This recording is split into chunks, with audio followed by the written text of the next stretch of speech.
Hello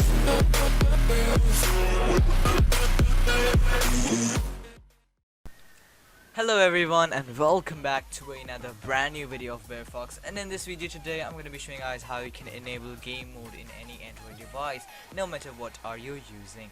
So guys, without wasting a further ado, let's get started. Alright, so why are we using game mode is, first of all, whenever we are playing games or else we want to dismiss some notification that comes on our Android mobile phone that really pisses us off.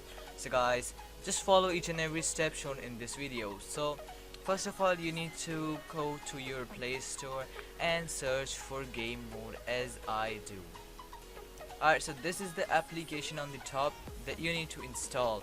Once you have installed this, just click open so you guys can see, and there it is. That's all you need to do. This is the best application that I can ever suggest to you guys. You can just click enable or disable over here, and this is really fun to use. You can apply this anywhere, on games, on your normal mobile, etc.